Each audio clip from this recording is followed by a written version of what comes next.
Lubog na naman sa baha ang buong Pilipinas. Hindi lang ang Metro Manila, pati ang nasa Northern Luzon, Central Luzon, Southern Luzon.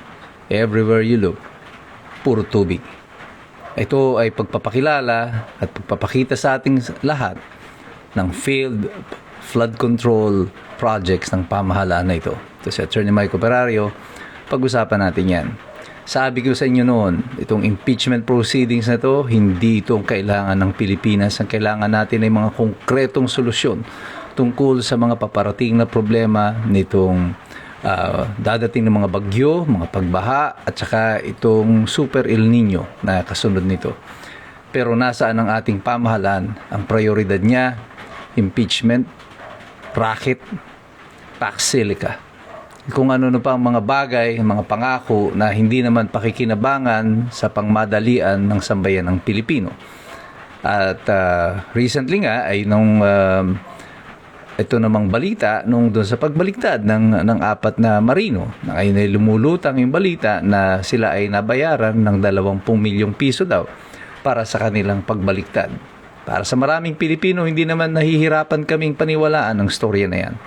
Kasi nakita na natin yan ng paulit-ulit dito sa uling taon, na 3 taon na nakalipas mula noong 2023. Ay patuloy na itong mga pag-ikot ng balita sa korupsyon at katiwalian.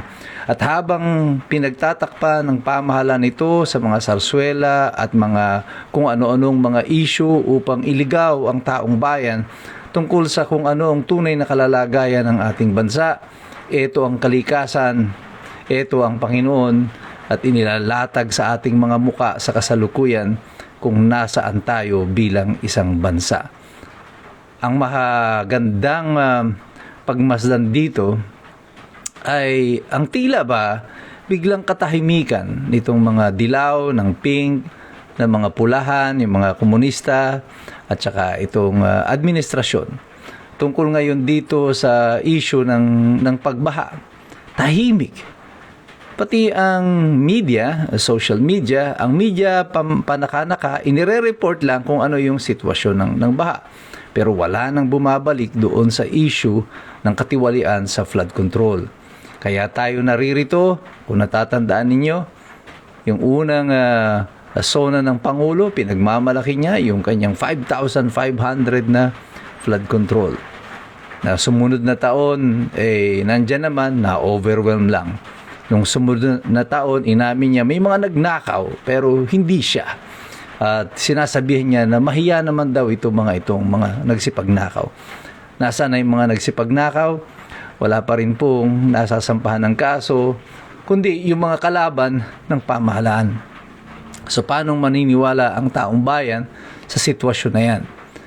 Kaya nung pa sinasabi ko sa inyo, huwag natin masyadong aliwin ang ating sarili dito sa mga proseso na ito ng impeachment. Balikan natin yung totoong problema ng ating bansa. Yung flood control, yung katiwalian, at yung walang habas na pagnanakaw.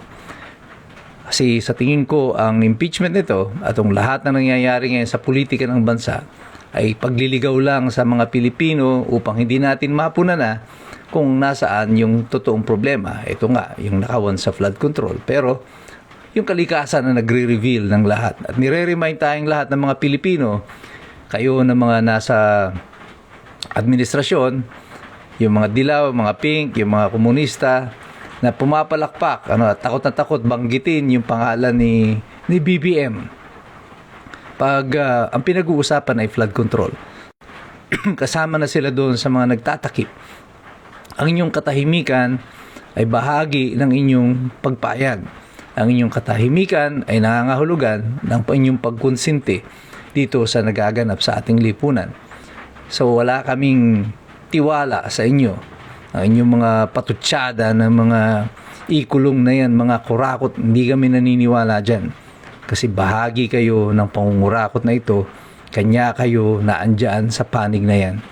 Hindi nyo maitatanggi na ang hanay ng mga pula, ng mga komunista, ng mga dilaw, ng pink, ay kakapanalig na ngayon ng administrasyon ni Marcos. Kaya hanggang ngayon, yung mga totoong sangkot dito, Babalikan uli natin yung mga malinaw na pangalan na dapat ay nadamay dito ni hindi na ngayon pinag-uusapan. At ngayon itong si Erwin Tulfo ay sinasabi niya na hindi niya na iimbestigahan talaga yung flood control. Ipapasa na daw niya sa ombudsman. Bakit nga naman niya iimbestigahan?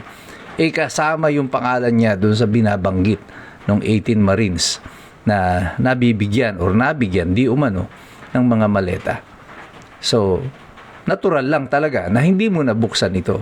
Despite of the previous posturing at pagyayabang sa Senado na marami silang ipapasampina, papatawag yung 18 mga marino, ngayon ay umurong na yung kanyang at ipapasa na lang daw niya sa ombudsman at hindi naman na sikreto ito. Alam na natin to. Pag ito ay nakarating sa ombudsman, ang makakasuhan lang nito, sigurado, yung mga oposisyon na naman.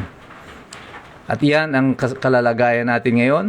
Hindi makakasuhan ni hindi na imbestigahan si Amena Pangandaman, sina Lucas Bersamin at saka si Adrian Bersamin ni hindi ipinatawag ni walang ginawang anumang uri ng investigasyon laban sa mga tao na ito.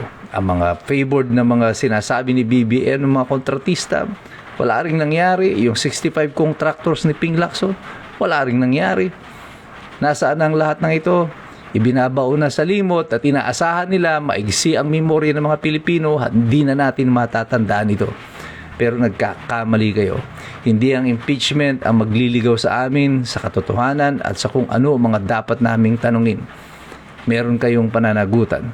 Ang administrasyon na ito ay bahagi ng malawakang nakawan, ang pinakamalaking nakawang naganap dito sa kasaysayan ng Pilipinas.